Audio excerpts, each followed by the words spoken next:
Nĩ ngaya iria iratumũkire mũthenya wa ira hĩndĩ ya mĩrũrũngano kũrĩa mũthia ũthũkangia mũnene wa INDO ũrahanĩkire ũũ arĩ mũgarũ na mĩrũrũngano ĩrĩa ĩngĩ ĩrĩa ĩkoretwo ĩkĩhanĩka na thayũ ĩgĩtabanio nĩ mbeũ njĩthĩ ya rika rĩa Gen Z.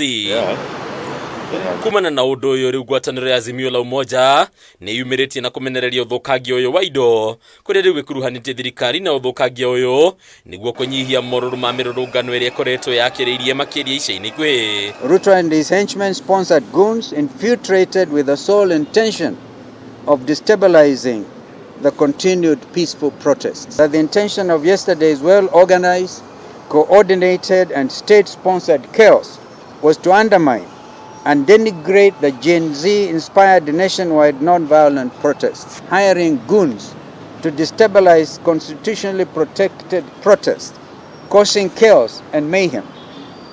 Is the goal to declare a state of emergency and suspend the constitution? Kuringana na mũtongoria wa kĩama kĩa Wiper Kalonzo Musyoka, thirikari ĩrarĩ na itemi harĩ gũkombora nyanake iria irarutĩirwo mawatho ma kũrehe gĩthagathago mĩrũrũngano-inĩ nĩguo thirikari yone gĩtũmi gĩa kũgiria mĩrũrũngano ĩngĩ ĩrĩa ĩngĩũka matukũ ma hau thutha-inĩ rĩu mĩrũrũngano ya ira ĩkĩaga kũhana na mĩrũrũngano ĩrĩa ĩkoretwo ĩgĩtabanio. Looting was intentional. The destruction was planned. The torching of public and private property worth billions of shillings was carried out in collaboration with the already corrupted security forces in the full glare of the media. The Generation Z or Generation Z were being financed by their parents. Bus fare, pesa ya kunywa chai, pesa ya kurudi nyumbani, bundles, that is the financing that was being done by parents. So if you are looking for who was financing, go for the parents. Stop scapegoating and stop hiring goons. Kwĩtũkĩra ndũmĩrĩrio nake mũtongoria wa ngwatanĩro no Raila Odinga nĩ akomithĩtie thirikari akiuga ndariri ciothe ironania arũrũngani mararongoreirie WUICI kũrĩa mataraikagio ngono nĩ maabitha borithi. Ningĩ ngwatanĩro ĩno nĩ ũrĩtie Kenya kwambĩka mĩtaratara ya kwagĩra mwĩhoko wa mbunge yao rĩu ĩkĩũria President William Ruto gwĩkĩra thaĩri mũtaratara wa watho wa IEBC ũrĩa ũretĩkĩria kũmboerwo gwa kamĩtĩ ya ithurano na mĩhaka ya IEBC na ĩrĩa ĩngĩamũkĩra mendekithia maya. We are aware that this bill has been sitting on Ruto's desk for days now, and the Kenya Kwanza dictatorship is reluctant to sign it into law.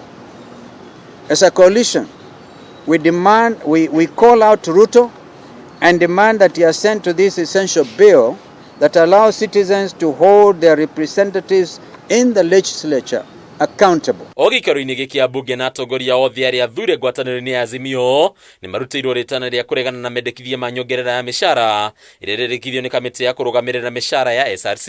It would be insensitive for us as members of parliament to accept any purported salary increment amidst the rage that is out there. And we are asking the National Treasury to reallocate that money towards employing the JSS teachers, towards employing health workers, and in fact towards helping the youth. In fact, it's like kicking our youth on the teeth.